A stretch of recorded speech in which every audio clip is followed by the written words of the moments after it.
Hey, did you know it's a great day to wear a watch?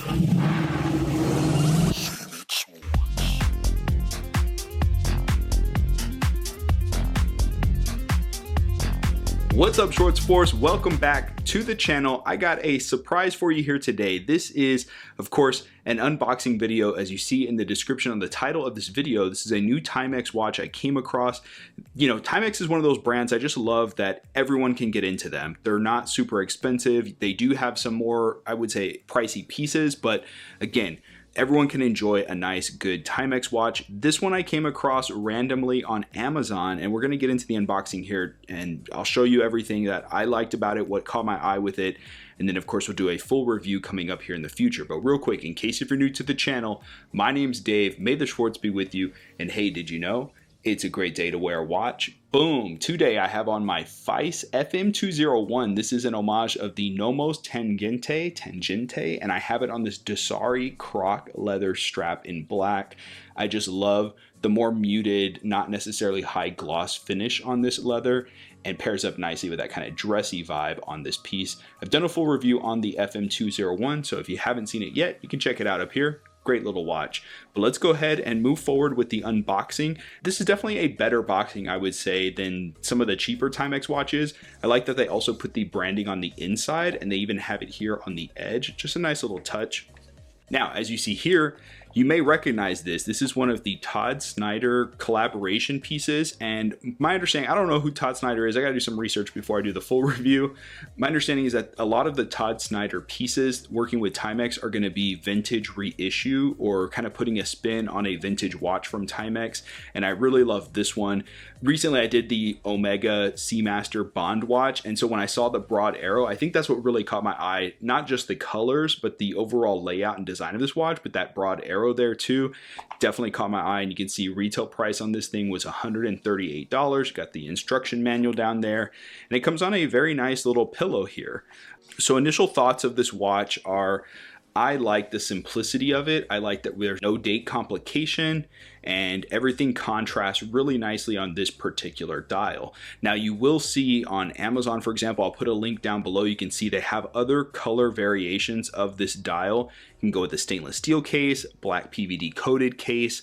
It is a simple quartz movement. So as you see there, indication of the Timex Todd Snyder collaboration. I'll do the full review and go over all the specs, but just initial impressions on this watch, I like the finishing that it has overall. And what I mean, just as an example, you know, we see a brushed finishing here on the case, but then there's this lip of high polish underneath it, and high polish on the back of the lugs and on the edge there. It's really nice touch. See like a little sandblasted crown at the coin edge there.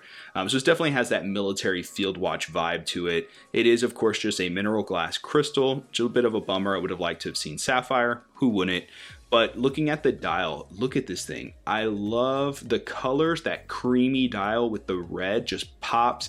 Just a simple three-handed movement. We see baton-shaped hands for the hour and minute with lume, and then this needle-style red second hand tying in with the red numbers we see printed throughout the dial. Now, one thing I like about these military-style watches are, of course, we have large Arabic hour markers, but then we have the 5-minute increments in the chapter ring, and then our military 24-hour times on the inner chapter ring. Really cool. Having the split seconds is a little weird because it's not an automatic or a chronograph, but I get that it just maybe helps the cohesiveness of the dial design though. Now it does have water resistant indication at the top, which is not really common. We usually don't see that at the very top. Timex branding just under 12, and then Todd Snyder branding down at below 6 o'clock. So I like this little cross pattern we have in the middle of the dial, and again that broad arrow, just really cool, kind of taking me back to that Omega Bond watch, which I love so much.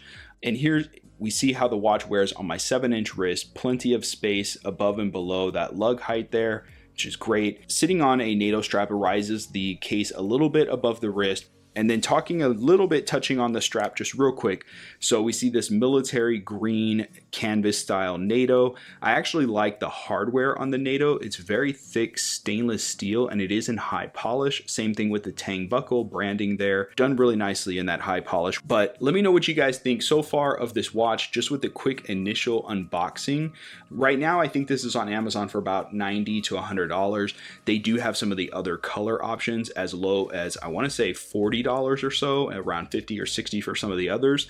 But check eBay, you may be able to get one pre-owned, refurbished for a lot less. So let me know what you guys think down in the comments below, and keep an eye out for the full review, because I'm going to go a little bit into the history of the design of the original military watch from Timex, and then of course talk a little bit more about the dial layout. We'll do some nice macro, get up close on there, and do some strap swaps as well. And I'll give you guys my overall thoughts after having this on the wrist for a little bit. And I just want to take a quick second to say, if you haven't joined the Schwartz Force yet, now would be a great time to subscribe. You can do so by tapping my logo over here. And if you like Timex watches or field watches, check out some of my other videos here. I know you'll really enjoy them. But as always, may the Schwartz be with you, and I will see you guys at the next one. Until then, take care.